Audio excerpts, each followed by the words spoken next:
എനിക്ക് എന്നെ സ്നേഹിക്കാൻ ആരും ഉണ്ടായിട്ടില്ലല്ലോ. അല്ല, അതാ ഞാൻ പറഞ്ഞത്, ഇപ്പൊ ചേച്ചിയെ സ്നേഹിക്കാൻ ഞാനുണ്ട്. മതി നേരെ വിളിക്ക്, അവൾ നിനക്ക് എന്തെങ്കിലും ചെയ്തു വരുമ്പോളെ പറഞ്ഞു. അങ്ങനെ സീമനെ വിളിച്ച് സീമ ഇടപെട്ട് പ്രാർത്ഥനക്കാരുടെ ഗുണം, അല്ലെങ്കിൽ ഞാൻ ഒതുങ്ങി അതിനകത്ത് നിന്ന് അവരെന്നെ അവരുടെയൊക്കെ എന്ന് വെച്ചാൽ അവർക്ക് ഏറ്റെടുക്കാൻ കഴിയില്ല. അങ്ങനെയാണ് സംസാരിക്കണം. അത് കേൾക്കുമ്പോൾ ഭയങ്കര ഒരു മുറിവുണ്ടായി. അപ്പൊ അത് കണ്ടപ്പോ ബാബു പറഞ്ഞു, ചേച്ചിക്ക് വേണ്ടി ജീവിക്കാൻ മറന്നു പോയെന്ന്. അപ്പോഴും ഞാൻ ചിന്തിക്കണം, ഞാനതൊന്നുമില്ല, എൻ്റെ വീട്, എൻ്റെ കുടുംബം. തൻ്റെ അഭിനയ ജീവിതം കൊണ്ട് കിട്ടിയത് മുഴുവൻ സ്വന്തം കുടുംബത്തിന് വേണ്ടിയും സഹോദരങ്ങൾക്ക് വേണ്ടിയും കൊടുത്തൊരു വ്യക്തി എന്ന നിലയിൽ അവർ ചെയ്ത ആ ത്യാഗത്തെ ഒരുപക്ഷെ സഹോദരങ്ങളോ കുടുംബാംഗങ്ങളോ കാണാതെ പോയി എന്നുള്ളതാണ് ഏറ്റവും കൂടുതൽ വേദനാജനകം. അവിടെ ഓരോ മൺതരിയിലും ചവിട്ടുന്ന എൻ്റെ അധ്വാനമാണ് വീട് തരാം. അത്ര പോലും ഞാൻ അതിൻ്റെ അന്ന് 5 വയസ്സ്. അപ്പോഴൊക്കെ ഇവളും ചോദിക്കണം, കെട്ടിയാൾ പാവമാണ് ഇവന്റെ കെട്ടിയാളെ. അപ്പൊ ചോദിക്കുമ്പോ ഭക്ഷണം കഴിച്ചപ്പോ ഇല്ല, കിടക്കട്ടെ അവിടെ കിടക്കട്ടെ, കൊടുക്കണ്ട, ഒന്നും കൊടുക്കണ്ട. തല്ലണേലും പിടിക്കണില്ല, മനസ്സിൽ ഇവിടെ സഹിക്കാൻ പറ്റില്ല. അത് ഇത്രയൊക്കെ ചെയ്ത് കഴിഞ്ഞിട്ട് നമ്മൾ ചെയ്തത് വിളിച്ചു പറയാൻ എനിക്ക് അതൊന്നും ഇഷ്ടമല്ലാത്ത കാര്യം. ഒന്നെങ്കിൽ ഞാൻ മരിക്കും. എനിക്കിതൊന്നും താങ്ങാൻ പറ്റില്ല, മാനസികമായിട്ടുള്ളത് താങ്ങാൻ പറ്റൂല എനിക്ക്.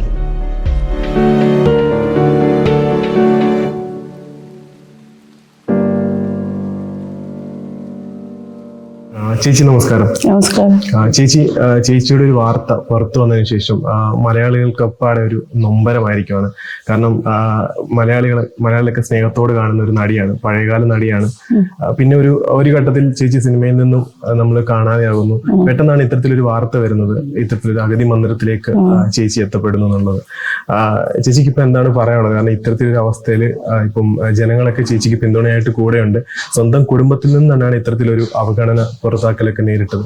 ചേച്ചിക്ക് എന്താണ് പറയാനുള്ളത്? അതെന്താന്ന് വെച്ചാൽ 10-18 വയസ്സ് തൊട്ട് ഞാൻ കുടുംബം നോക്കണേണ്. ഞങ്ങൾ 7 മക്കള്, അപ്പച്ചൻ, അമ്മച്ചി, അമ്മുമ്മ, എല്ലാവരും വീടായിരുന്നു. അപ്പൊ അവരുടെ എല്ലാ കാര്യങ്ങളും, നിങ്ങളെ പഠിപ്പിക്കല്, നിങ്ങളുടെ കല്യാണം, മരണം, എന്തുണ്ടെങ്കിലും അതിന് ഞാനാണ് ചെയ്തുകൊണ്ടിരുന്നത്. അപ്പച്ചനും ബിസിനസ്സായിരുന്നു. അതൊക്കെ നിന്ന് കഴിഞ്ഞപ്പോഴേക്കും ഞാൻ പിന്നെ സിനിമയിൽ വന്നു. അതുകൊണ്ട് എല്ലാവരെയും വളർത്തിപ്പോറ്റി വന്നു. പിന്നെ അപ്പച്ചൻ മരിച്ച്, അമ്മച്ചി മരിച്ച്. അത് കഴിഞ്ഞപ്പോഴേക്കും എനിക്ക് അമ്മ സങ്കടം. എനിക്ക് എൻ്റെ ഹസ്ബൻഡ് മരിച്ച്. അപ്പൊ എൻ്റെ ഇളയാങ്ങളെ എന്നെ വീട്ടിലോട്ട് കൂട്ടിക്കൊണ്ടു. അന്ന് അമ്മയുണ്ടായി.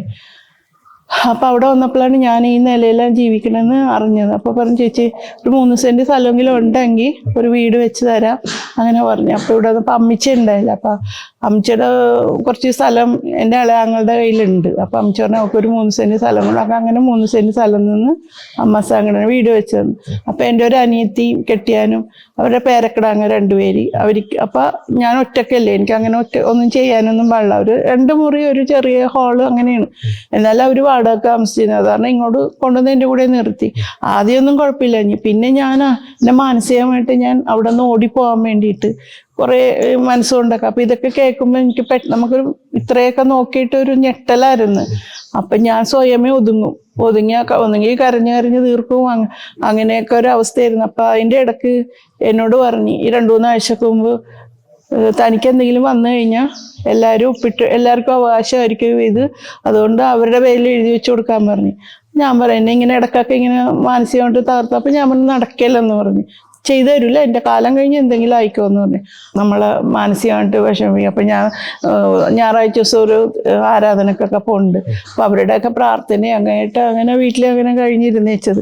ഇത് സഹിക്കാൻ പറ്റാതായപ്പോൾ ഈ ആധാരം ചോദിച്ചു. അപ്പം ഞാൻ പറഞ്ഞു, എനിക്ക് അവിടെ നിന്ന് പോകണമെന്നൊരു തോന്നല അവിടെ. അപ്പം ഞാൻ പറഞ്ഞു, എൻ്റെ ആധാരം വേണം.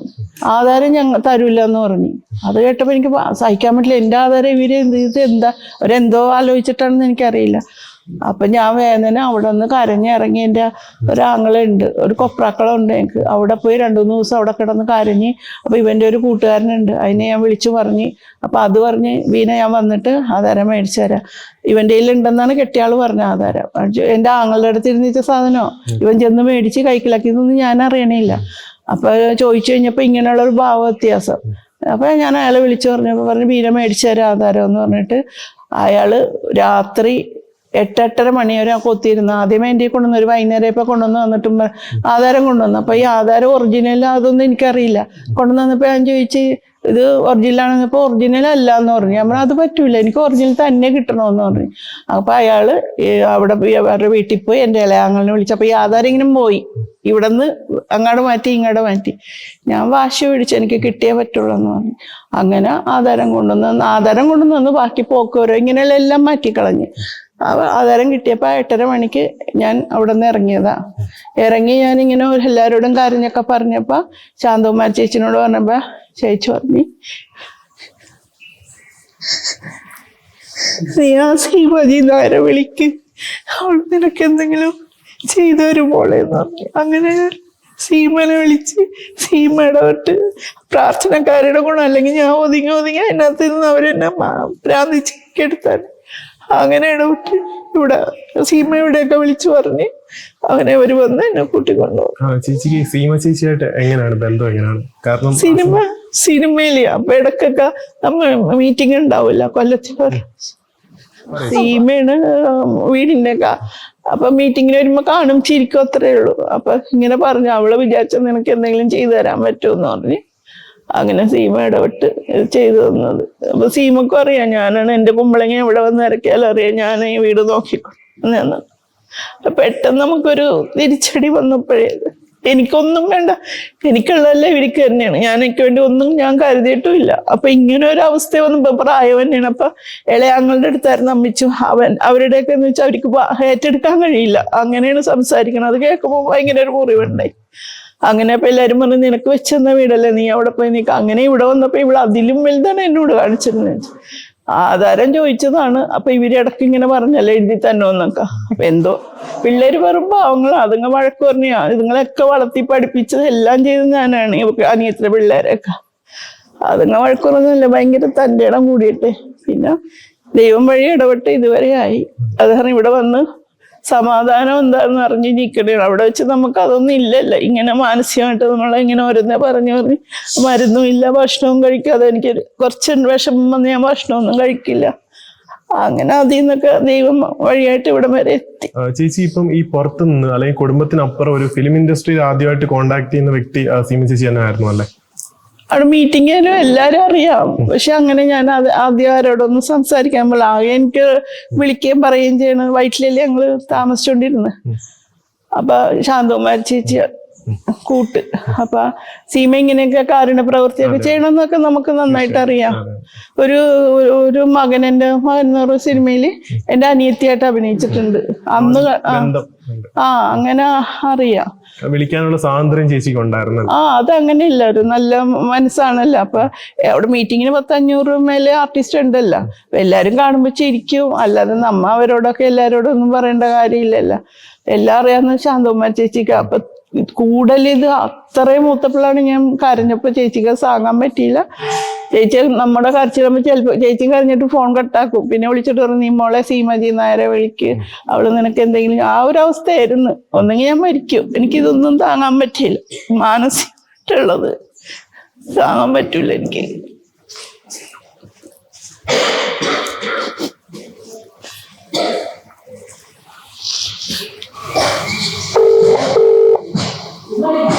സീമ ഇവിടെ വരുമെന്ന് പറഞ്ഞായിരുന്നേ രാജേഷ്. ഞാൻ വരും ചേച്ചി. ഞാൻ എന്നാ വരുന്നേന്നുള്ള ഡേറ്റ് തീരുമാനിച്ചിട്ടില്ല. ഞാൻ വരും. വന്നിട്ടപ്പോ ഒരു ദിവസം വന്ന് ചേച്ചിയുടെ കൂടെ നിക്കാമെന്നാണ് വിചാരിക്കുന്നത്. എന്നിട്ട് ബാക്കിയുള്ള കാര്യങ്ങളൊക്കെ ഒന്ന് ചെയ്യാം. കുറച്ച് കാര്യങ്ങൾ എനിക്കവിടെ ചെയ്യാനുണ്ട്. അപ്പം ഞാൻ അവിടെ വന്നിട്ട് ചെയ്യാമെന്നാ വിചാരിക്കുന്നത്. അപ്പൊ ഞാൻ വിചാരിച്ചു വരുമ്പോ ഒന്ന് ഫ്രീ ആയിട്ടുള്ള ഡേറ്റ് വേണ്ടേ വരാൻ. അവിടെ നിക്കണമെന്നുണ്ടെങ്കിൽ പിന്നെ അന്നൊരു ദിവസം ചേച്ചിയോട് നിന്നിട്ട് പോരാലോന്ന് വിചാരിച്ചു. സീമ ഞാനിവിടെ ഞാൻ പറഞ്ഞാണ് ഇവിടെ നല്ല മനസമാധാനത്തിൽ ഏതോ സ്വർഗത്തിരിക്കണമല്ലേ ഞാനിപ്പോ ഇവിടെ ഇരിക്കണതന്നെ. സമാധാനം ഉണ്ടല്ലോ, വേറെ ടെൻഷനൊന്നും ഇല്ലല്ലോ. അതെ അതെ, ചേച്ചിക്ക് കുറച്ചുകൂടി നല്ലൊരു രീതിയിൽ ഞാൻ പറഞ്ഞിട്ടുണ്ട്. ഇപ്പൊ ഇന്ന് രാജേഷും ഞാനും കൂടി പറഞ്ഞിട്ടുണ്ട് ഫുൾ ബോഡി ചെക്കപ്പ് ഒന്ന് ചേച്ചിക്ക് ചെയ്യണം. എന്നിട്ട് എന്തൊക്കെയാണ് അസുഖമെന്ന് വെച്ച് കഴിഞ്ഞാൽ അതിനനുസരിച്ചുള്ള മെഡിസിൻ എടുക്കണം. ചേച്ചിക്ക് മൊത്തത്തിൽ ഒരു നല്ല മാറ്റം, അതായത് ഇത്രയും ദിവസം ചേച്ചി കിടന്ന് കഷ്ടപ്പെട്ടതിന്റെ എല്ലാം എല്ലാം മാറിയിട്ട് ചേച്ചി ഒരു നല്ലൊരു പുതിയൊരു ജീവിതം ചേച്ചി തുടങ്ങണം എന്നാണ് ഞങ്ങളുടെ എല്ലാവരുടെയും ആഗ്രഹം. അങ്ങനെ വീണ്ടും ചേച്ചിയെ വളരെ ഫ്രഷായി ഭയങ്കര നല്ല ഇതിൽ ചേച്ചിയെ തിരിച്ച് ഞാൻ ലൈഫിൽ കൊണ്ടുവരും. അതിന്റെ ഒരു വാശിയില്ല ഞാനും.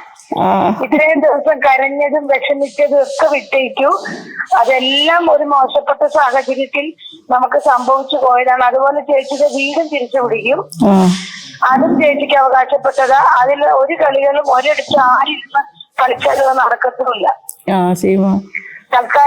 തൽക്കാലം ചേച്ചിയെ ഒന്ന് സെറ്റിലാക്കി സമാധാനം ആക്കിയിട്ട് വേണം ബാക്കി കാര്യങ്ങൾക്ക് ഇനി ഇറങ്ങാൻ. ഞാൻ എപ്പോഴും വിളിക്കുന്നുണ്ട് രാജേഷിനെ, എങ്ങനെ ചേച്ചിയുടെ സൗകര്യങ്ങളെ കുറിച്ചും എല്ലാ കാര്യങ്ങളും കറക്റ്റ് കിട്ടുന്നുണ്ടോ കൊടുക്കുന്നുണ്ടോ. അയ്യോ, എപ്പോഴും വരാറുണ്ട്, എല്ലാം ഉണ്ട്. ഇടയ്ക്ക് ഈ വീട്ടിന്റെ അങ്ങോട്ട് പോകുമ്പോഴാണ് ഡൗൺ ആയി പോകും, ഞെട്ടു. പിന്നെ അയ്യോ വീട്ടിലെ കാര്യങ്ങൾ വേണ്ട. അല്ല എന്നാന്നറിയോ ചേച്ചി, വീട്ടിലോട്ട് ചേച്ചി തിരിച്ചു പോകുമ്പോഴും ആ വീട് ചേച്ചിയുടെ വീടാണ്. ആ വീട് ഒരു മനുഷ്യർക്ക് കൈയടക്കാൻ പറ്റില്ല. അതുകൊണ്ട് അത് ചേച്ചിക്കുള്ളത് തന്നെയാണ്. പിന്നെ ഇനി നമ്മള് കഴിഞ്ഞ കാര്യത്തെ കുറിച്ച് ചിന്തിക്കുമ്പോൾ എന്നാന്നറിയോ ഡൗൺ ആയി പോകും. നമുക്ക് ഒരിക്കലും നമ്മളെ സ്നേഹിക്കാത്തവരെ കുറിച്ച് നമ്മൾ എന്തിനാ ചേച്ചി ചിന്തിക്കുന്നത്? ചേച്ചിയെ ഒരിക്കലും സ്നേഹിച്ചിട്ടില്ല ഒരാളെ കുറിച്ച്, ഒരു കൂട്ടരെ കുറിച്ച് ഓർത്ത് ചേച്ചി എന്തിനാ ദുഃഖിക്കുന്നത്? എനിക്ക് ദുഃഖമില്ല. അവരെന്നെ പ്രവർത്തിച്ച കാര്യം ഓർക്കുമ്പോ എനിക്ക് താങ്ങാൻ പറ്റാതാകണ ഇടക്കിടക്ക് ഇങ്ങനെ ഓർക്കുമ്പോഴേ. അത് അത് ഓർക്കണ്ട. ഇനി നമ്മുടെ ലൈഫ് എന്ന് പറഞ്ഞു കഴിഞ്ഞാൽ തിരിച്ച്, അതായത് ഇന്നും എന്നോട് എത്ര പേരാന്നറിയാം എന്നോട് ഇന്ന് ചേച്ചിയുടെ കാര്യം പറഞ്ഞിരിക്കുന്നു. ഇന്ന് സീമ. പിന്നെ പ്രത്യേകിച്ച് ഒരു കാര്യം പറയാൻ മറന്നുപോയി. മേനക ചേച്ചി വിളിച്ചിരുന്നു, മേനക സുരേഷ്. മേനക ചേച്ചി വിളിച്ചിട്ട് പറഞ്ഞു, സീമ എന്റെ പ്രത്യേക അന്വേഷണം പറയണം. ഞാൻ പറഞ്ഞു തീർച്ചയായിട്ടും ഞാൻ പറയാം. അപ്പൊ എന്നോട് ചേച്ചിയുടെ കാര്യങ്ങളെല്ലാം ചോദിച്ചു. അപ്പോ ഞാൻ പറഞ്ഞു എല്ലാ കാര്യങ്ങളും ചേച്ചിയുടെ കാര്യങ്ങൾ പറഞ്ഞു. സീമ ഞാൻ പ്രത്യേകം അന്വേഷിച്ചായിട്ട് പറയാം, ഞാൻ പോയി കണ്ടോളാം എന്നുള്ളത് പറഞ്ഞിട്ടുണ്ട്. അപ്പൊ എല്ലാവരും ചേച്ചിയുടെ ഒരു തിരിച്ചുവരവാണ് ആഗ്രഹിക്കുന്നത്. തളർന്നു കിടക്കുന്ന ഒരു ബീനെ ആർക്കും വേണ്ട. അല്ല, ഇങ്ങനെ സത്യം സീമ, ഇങ്ങനത്തെ സ്നേഹമുള്ള വർത്താനം കേൾക്കുമ്പോ തന്നെ ഞാൻ തളർന്നു പോണേണ് മാനസികമായിട്ട്. എനിക്ക് എന്നെ സ്നേഹിക്കാൻ ആരും ഉണ്ടായിട്ടില്ലല്ലോ. അല്ല, അതാ ഞാൻ പറഞ്ഞത്. ഇപ്പൊ ചേച്ചിയെ സ്നേഹിക്കാൻ ഞാനുണ്ട്. പിന്നെ മഹാത്മാ ജനസേവന കേന്ദ്രത്തിൽ രാജേഷുണ്ട്, രാജേഷിന്റെ വൈഫുണ്ട്, അങ്ങനെയുള്ള സ്റ്റാഫുകൾ 1000 പേരുണ്ട്. തീർച്ചയായിട്ടും ഇപ്പൊ ഇന്ന് ലോകത്തുള്ളവർ മുഴുവനും ചേച്ചിയെ സ്നേഹിക്കുന്നുണ്ട്. അതുകൊണ്ട് ഒരിക്കലും ചേച്ചി വിഷമിക്കരുത്. ചേച്ചി തിരിച്ച് ലൈഫിലേക്ക് വരണം. അവിടെയാണ് നമ്മൾ വിജയിക്കുന്നത്. അപ്പൊ അതുകൊണ്ട് തീർച്ചയായിട്ടും. പിന്നെ വേറൊരു മെറീന മൈക്കിൾ എന്ന് പറഞ്ഞൊരു ആക്ട്രസ് ഉണ്ട്. ആ കുട്ടി വിളിച്ചിരുന്നു, ചേച്ചിയെ വന്ന് കാണണം എന്ന് പറയുന്നായിരുന്നു. അപ്പൊ ചേച്ചിയെ വന്ന് കാണുന്നവരെല്ലാം ചേച്ചിയെ വന്ന് കാണട്ടെ.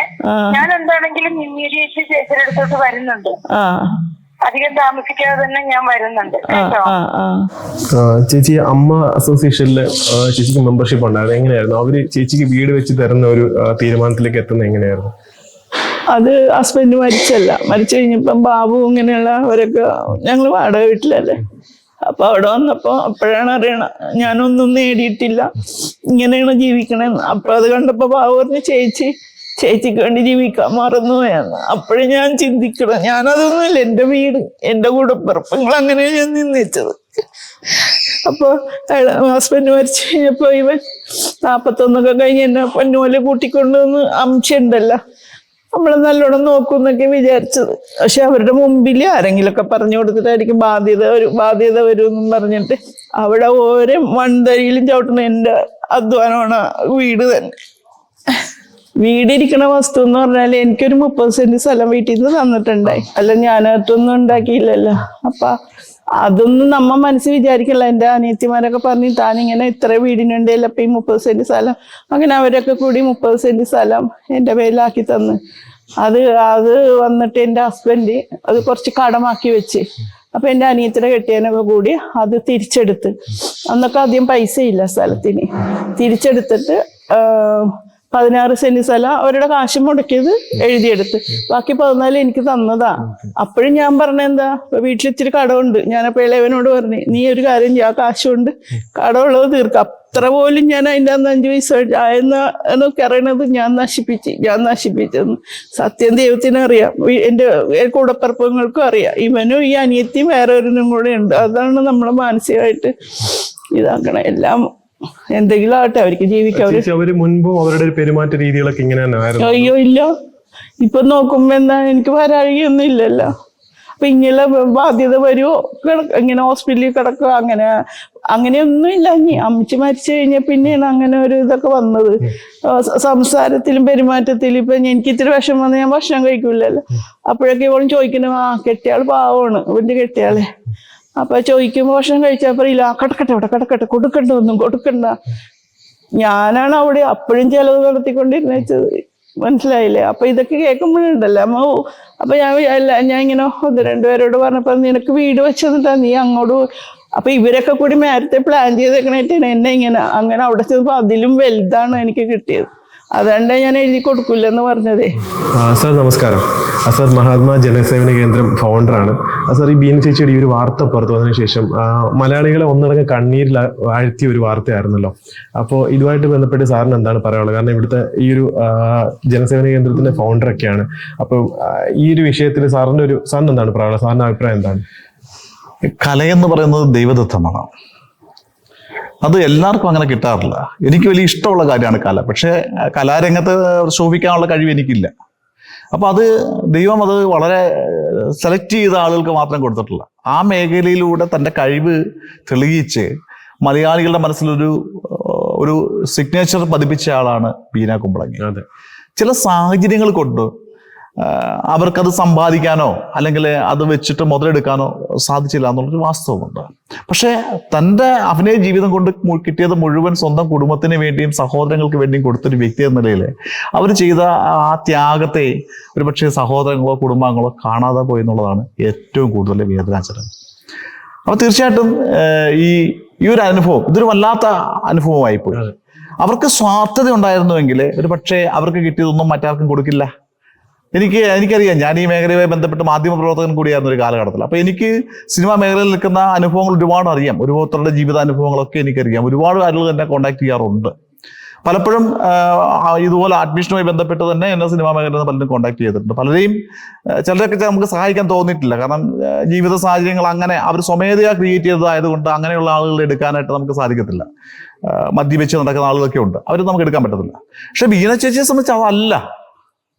ബീന ചേച്ചി ഇത്രയും വലിയൊരു ആളായിരുന്നു. ഒരു ആക്ട്രസ്സാണ്, നായിക നടിയായിട്ട് വന്നു. മലയാളികൾക്ക് എല്ലാവർക്കും അറിയാവുന്ന, കൊച്ചു കുട്ടികൾക്ക് പോലും അറിയാവുന്ന ആളാണ് ബീന ചേച്ചി. അപ്പം ജീവിതാനുഭവങ്ങൾ ഇങ്ങനെ ആയപ്പോഴേ ഒരു നേരത്തെ ആഹാരത്തിന് പോലും ഭയത്തോടെ കഴിക്കേണ്ടി വരിക, ഒരല്പം മെഡിസിൻ വേണമെങ്കിൽ അതിന് മറ്റുള്ളവരുടെ മുമ്പിൽ കൈ നീട്ടാൻ എന്ന് പറഞ്ഞാൽ അവരെ കൊണ്ട് അത് സാധ്യമാവില്ല. സ്വന്തം വിഷമങ്ങൾ കൂടെയുള്ള സഹപ്രവർത്തകരോട് പോലും പറയാൻ മടി കാണിച്ച് ഈ കാലം അത്രയും തള്ളി നീക്കിയ ദിവസങ്ങൾ എത്ര വേദനാജനകമായിരുന്നു എന്ന് അനുഭവിച്ചവർക്ക് മാത്രമേ മനസ്സിലാകുള്ളൂ. കാരണം ഇതൊക്കെ ഒറ്റപ്പെടലിന്റെ വേദന ഞങ്ങൾക്ക് നന്നായി മനസ്സിലാകും. കാര്യം ഞാനും ഒറ്റപ്പെട്ട് ജീവിച്ച ഒരാളായിരുന്നു. ആ ഒറ്റപ്പെടലിൽ നിന്ന് എനിക്കൊപ്പം ഒരു സമൂഹത്തെ ഞാൻ കൂടെ ചേർത്തിരിക്കുകയാണ്.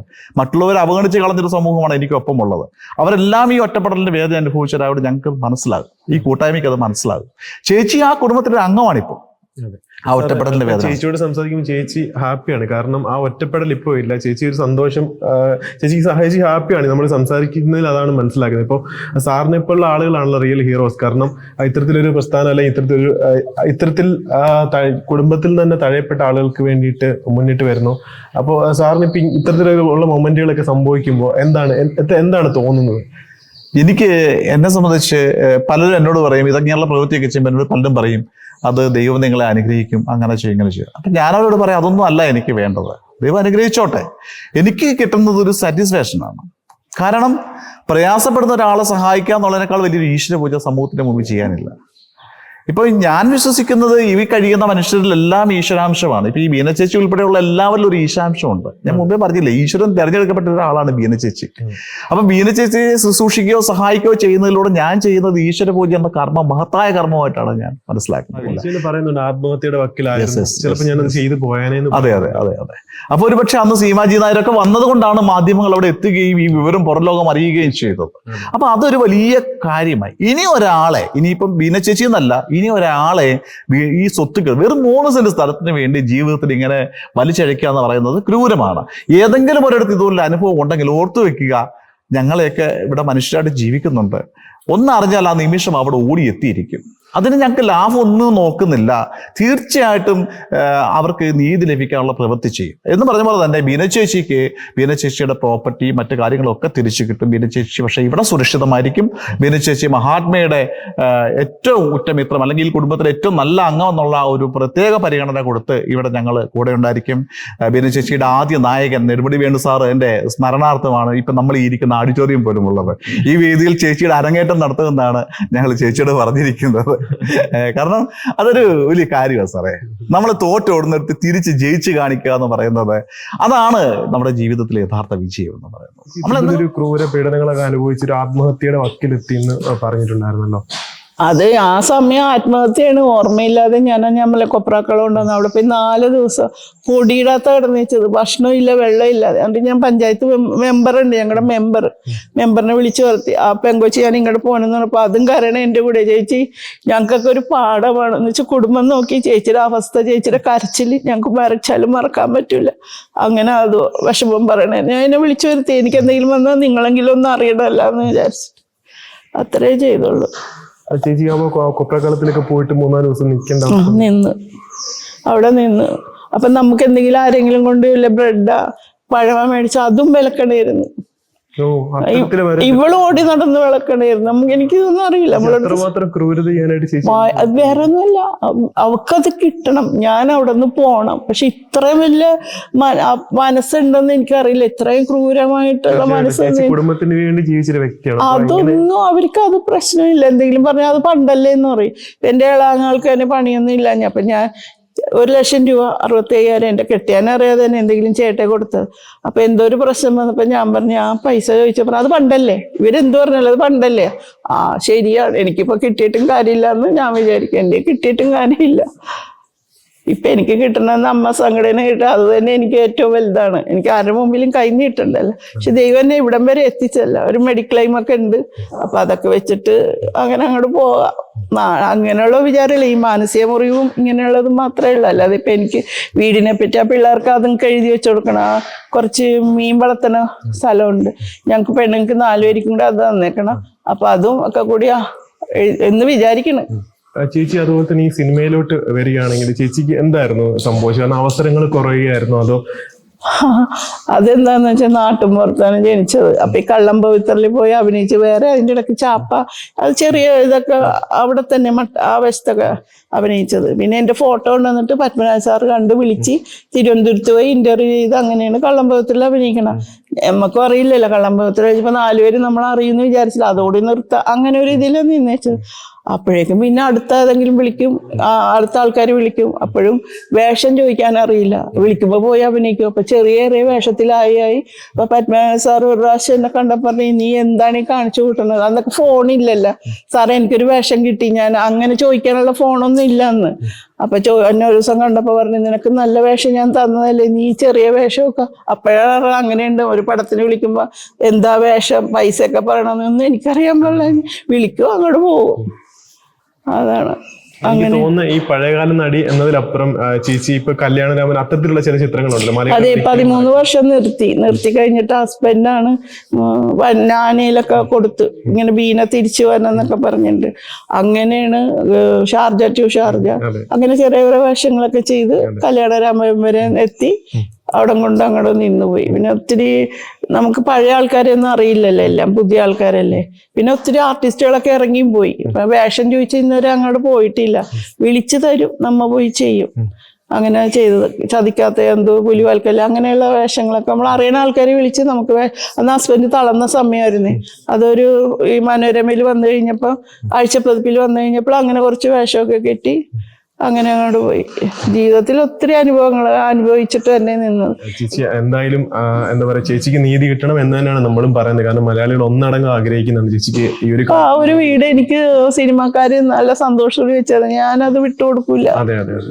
ഒരിക്കലും കൊടുക്കൂല. അതവിടെ കിടന്നോട്ടെ, ഞാൻ നിൽക്കുന്നിടത്ത് ഞാൻ നിന്നോട്ടെ, അത്രയും വിചാരിച്ചിട്ടുള്ളൂ. കൊടുക്കില്ല എന്ന് തന്നെ വിചാരിച്ചല്ലോ. അപ്പൊ അവിടെ പോലീസ് സ്റ്റേഷനിലായിട്ട് ചെല്ലാനൊക്കെ പറഞ്ഞിട്ടുണ്ടെന്ന് പറയുന്നുണ്ട്. ചെന്ന് സംസാരിക്കട്ടെ, ഇവരും കേസായിട്ട് പോകണം അന്ന് അങ്ങനെ വിചാരിച്ചേക്കണം. അങ്ങനെ കേസാക്കേണ്ട കാര്യമില്ല, അവരുടെ ഒരു തെളിവുമില്ല, അവരുടെയാണ് സ്ഥലം. അപ്പൊ ഞാൻ എൻ്റെ ആധാരത്തിന്റെ ഒരു ഇത് കൊണ്ടുവന്നിട്ടുണ്ട്. ഇവക്ക് കൊടുത്തേക്കണ സ്ഥലം ഈ വീടിന്റെ ഇപ്പുറത്താ, മനസ്സിലായില്ലേ? അത് ഇതും തമ്മിൽ ഒരു ബന്ധമില്ലാണ്ട് ഇപ്പൊ വാക്കാലം ഇങ്ങനെ പറഞ്ഞു അതൊക്കെ വിറ്റി. അപ്പൊ ഞാനിത് കൊടുക്കാന്ന് പറഞ്ഞിട്ടുണ്ട്. അപ്പൊ എന്റെ കാലം മുമ്പ് മേടിച്ച് കൈപ്പിടിക്കാനാ, അല്ലെങ്കിൽ എല്ലാരും ഒപ്പിടണ്ടേ? ഭയങ്കര ബുദ്ധിയാണ്. നമ്മ ഇത് മനസ്സിൽ കൂടി വിചാരിക്കാത്ത ബുദ്ധി കളിച്ചതിൻ്റെയാണ് ഇത് ഇങ്ങനെ നിൽക്കണത്. അല്ലെങ്കിൽ അവിടെ നിന്ന് പോരാൻ ദൈവം പൊയ്ക്കോന്ന് വിചാരിച്ചിട്ടുണ്ട്. അല്ലെങ്കിൽ ഞാൻ അവിടെ നിന്ന് തന്നെ പ്രാന്തിച്ചേ ആക്കുള്ളൂ. അന്നേരം ഇപ്പൊ അന്ന് തന്നെ എനിക്ക് താങ്ങാൻ പറ്റപ്പോ ഞാൻ ഒച്ചത്തിൽ കരഞ്ഞപ്പോ പിടിച്ചു കെട്ടിയോ വല്ല പ്രാന്താശുപത്രി കൊണ്ടിട്ടാ, അത്രേ ഉള്ളൂ. തീർച്ചയായിട്ടും. അപ്പൊ എനിക്ക് വട്ടായി എന്ന് പറയും. ശരി, പിന്നെ നമ്മ എന്ത് പറഞ്ഞാലും വിശ്വസിക്കാം. നമുക്ക് വട്ടായിട്ട് പറയണമെന്ന് പറയുള്ളൂ. ആ ഒരു അവസ്ഥ വരെ ആയിരുന്നു. തീർച്ചയായിട്ടും ദൈവമാണ് അതിൽ മുൻകൈ എടുത്ത്. ഒത്തിരി പേര് എനിക്ക് വേണ്ടി പ്രാർത്ഥിക്കുന്നുണ്ട്. അങ്ങനെ ഞാൻ പുറത്തു വന്നതാ. അല്ലെങ്കിൽ ഒരു കാരണവശാലും ഇപ്പൊ ഞാൻ ഉണ്ടാവില്ല ഈ ലോകത്ത്. മാനസിക പീഡനം നമ്മള് തല്ലണേലും പിടിക്കണേലില്ല, മാനസിക പീഡനം സഹിക്കാൻ പറ്റില്ല. അത് ഇത്രയൊക്കെ ചെയ്തു കഴിഞ്ഞിട്ടേ അത് അത്ര മാത്രമേ ഉള്ളൂ വിഷമം എനിക്ക്. ഞാൻ പറഞ്ഞു എനിക്കൊന്നും വേണ്ട, ഒറ്റക്കല്ലേ, മക്കളും ഇല്ല, അതെങ്കിലും ചിന്തിക്കാല്ല. അപ്പൊ അവരുടെ അത് കൊടുത്താലുള്ള അവസ്ഥ എന്ന് ആലോചിച്ച് നോക്കി. എന്റെ അല്ലാഞ്ഞിട്ട് ഇങ്ങനെ ഇടുന്നുണ്ട് കാണിക്കാൻ. ആ മക്കളെ ഓർത്തിട്ട് ഞാൻ ഇവരെ കൂടെ താമസിപ്പിച്ചതും എല്ലാം ചെയ്തത്. കൊച്ചുങ്ങ പാവങ്ങളാ, അതുങ്ങൾക്കൊക്കെ ഭയങ്കര സ്നേഹമാണ്. ഇവള് വരും വല്ലാത്തൊരു ഇതാണ്, വർത്താനമൊക്കെ പയ്യൊക്കെ പറയുള്ളൂ. ഭയങ്കര ഇതാവശ്യം മനസ്സ്. ദൈവം അതൊക്കെ കാണിച്ചു തന്നു. ഇപ്പൊ മറ്റുള്ള ആൾക്കാർക്കും മനസ്സിലായി ഇവള് ആരാണെന്ന്. അനിയത്തിനോടൊക്കെ, മറ്റേ അനിയത്തിന് ഞങ്ങൾ 4 മക്കളുണ്ടല്ലോ, മറ്റേ അനിയത്തിനോടൊക്കെ വിളിച്ചു പറയും എന്നെ ഫോൺ ചെയ്യാതിരിക്കാൻ വേണ്ടിയിട്ട്. അങ്ങനെ പറഞ്ഞിട്ടുണ്ട്. ഇങ്ങനെ ഇതൊന്നും ഞാൻ അറിഞ്ഞില്ല. ഇപ്പൊ ഞാൻ ഇവിടെ നിന്ന് ഇറങ്ങി ചെന്നപ്പോഴാണ് അവര് പറഞ്ഞത് ഞങ്ങൾ വിളിക്കാഞ്ഞത്. ഇവള് വെറുതെ കുറ്റം കുറവും പറയും. അങ്ങനെയാണ് അവരുടെ ജീവിതം. അത് നാശത്തിലാട്ടേ പോവുള്ളൂ. ഞാൻ പറഞ്ഞു ഇതിനൊക്കെ ഒരു കാലത്തേക്ക് ഇത് കിട്ടൂല എന്ന് ഞാൻ പറഞ്ഞു. അത്ര മനം വരിക ഞാൻ പറഞ്ഞത്. ചേച്ചി എന്തായാലും വളരെ നന്ദി പ്രതികരിച്ചതിന്. ചേച്ചിക്ക് നീതി കിട്ടട്ടെ എന്ന് മലയാളികൾക്കൊപ്പം തന്നെ ഞങ്ങളും പറയുന്നു. താങ്ക് യു ചേച്ചി പ്രതികരിച്ചത്. Thank you so much.